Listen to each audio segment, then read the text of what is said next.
Hello friends, फिल्मी कट्टा तरुण पे आप सभी का स्वागत है। आज मैं बात करने वाला हूँ web series Vikings season 1 episode 5 के बारे में। पिछले एपिसोड में हमने देखा कि रैग्नर अपनी वाइफ लगार्था और बाकी के साथियों को लेकर हेक्सहैम शहर लूटने को गया। वहाँ उनके साथ बादशाह ने उनके खास आदमी गनुट को रैग्नर के साथ भेजा था। वहाँ गनुट ने लगार्था की इज्जत लूटनी चाहिए, लेकिन लगार्था ने उसे मार डाला और जब वो वापस कैटेगेट आए तब गनुट की मौत के जुर्म में रैग्नर पर मुकदमा चलाया गया, लेकिन रोलो की गवाही की वजह से रैग्नर बाइज्जत बरी हुआ। इस बात से नाराज होकर बादशाह ने रैग्नर और उसके साथियों को जान से मारने की कोशिश की, लेकिन वो सब बच गए और इसी स्टोरी लाइन को आगे बढ़ाते हुए 5th एपिसोड की शुरुआत होती है। कहानी की स्टार्टिंग में हमें कैटेगेट दिखाया जाता है। वहाँ पर बादशाह एक छोटे बच्चे को उसके उज्जवल भविष्य के लिए दुआएं दे रहा होता है।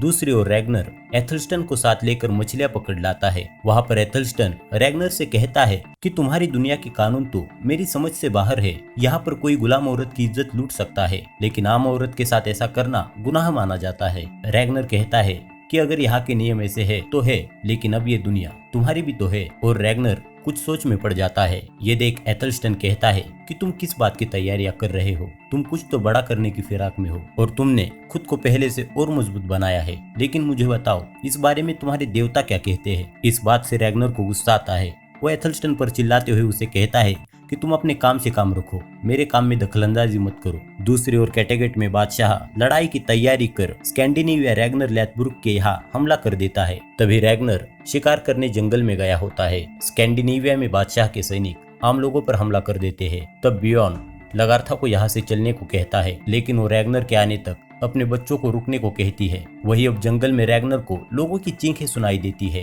अब वो दौड़ते हुए अपनी बस्ती की ओर जाता है। वहाँ सब जगह बादशाह के सिपाही घरों को आग लगाकर आम लोगों को बड़ी बेरहमी से मार रहे होते हैं। अब रैग्नर भी एक एक कर सिपाहियों को मारने लगता है। इसी बीच रैग्नर जख्मी हो जाता है। उतने में राजा का मंत्री तीरों से हमला कर रैग्नर को और जख्मी कर देता है। अब घर जाकर रैग्नर लगार्था और अपने बच्चों को वहाँ से नाव की तरफ खुफिया रास्ते से भेजता है।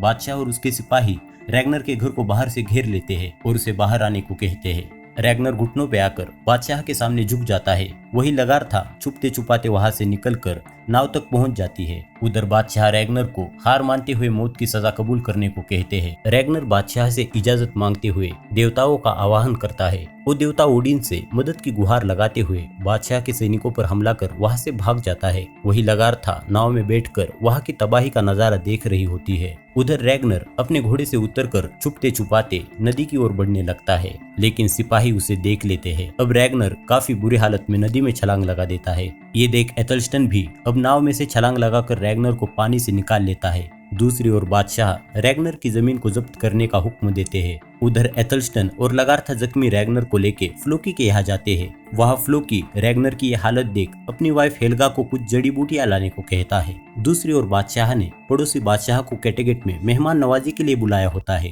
वहाँ बादशाह अपनी बेटी का रिश्ता बादशाह बियोनी, जो कि काफी बूढ़ा होता है, उससे तय कर देता है। दूसरी ओर फ्लोकी रैग्नर के घाव साफ करता है। वहाँ एथलस्टन ईश्वर की मां मरियम से रैग्नर के ठीक होने की प्रार्थना करता है। वही कैटेगेट में सिगी अपनी बेटी के रिश्ते को लेकर खुश नहीं होती। बादशाह उसे समझाता है वो एक ताकतवर बादशाह होने के साथ साथ राजा हॉरिक के भाई है और इस शादी से हमारी ताकत और हैसियत में इजाफा होगा। सिगी कहती है वो आदमी बूढ़ा और बदसूरत है। बादशाह उसकी बात नजरअंदाज कर कहता है जब हमारे बेटों का कत्ल हुआ था वो नजारा हमने देखा था। अगर जिंदगी हमें ऐसे दिन दिखाए तब एक बूढ़े आदमी से अपनी बेटी की शादी होना ये बात भी आम लगने लगती है। दूसरी ओर फ्लोकी के यहाँ रैग्नर से मिलने उसका दोस्त टार्सन आया होता है। अब रैग्नर की तबीयत में पहले से सुधार आ रहा होता है। टार्सन कहता है कि हम सब पर नजर रखी जा रही है, लेकिन मैं उन्हें चकमा देकर यहाँ तक चला आया। अब शाम के वक्त सब लोग खाना खा के सो जाते हैं।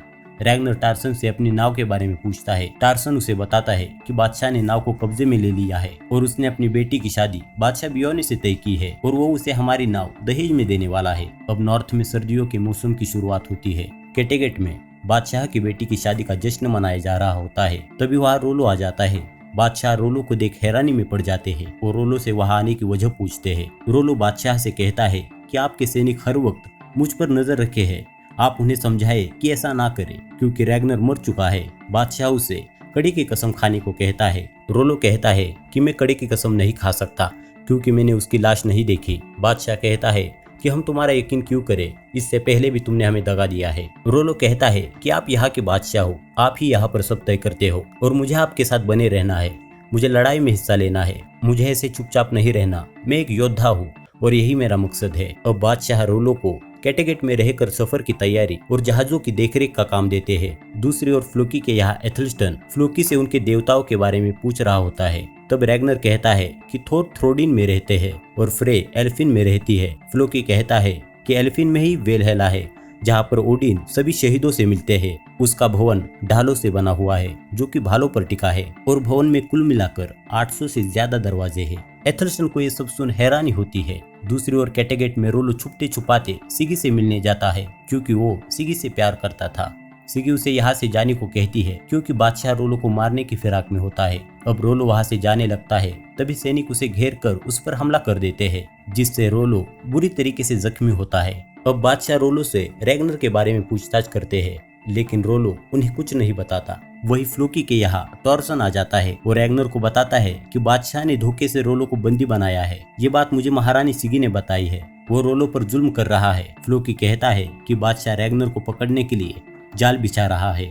अब इस बात से रैग्नर को काफी गुस्सा आता है। वो फ्लोकी को पास बुलाकर कहता है कि तुम कैटेगेट जाकर मालिक को मुझसे लड़ने की खुली चुनौती देना, और अगर उसने मना कर दिया तो जिंदगी भर उसे इस लानत के साथ जीना पड़ेगा और ओडिन उसे कभी वेलहेला में नहीं लेंगे। और इसी सीन के साथ ये एपिसोड यही खत्म होता है। So guys, thank you very much for watching this video. अगर आपको ये वीडियो पसंद आई हो तो इसे लाइक और कमेंट जरूर कीजिए, और अगर आप मेरे चैनल पर नए हो तो इसे सब्सक्राइब जरूर कीजिए, ताकि आपको ऐसी ही जबरदस्त वेब सीरीज मूवीज की डीपली एक्सप्लेनेशन देखने को मिले।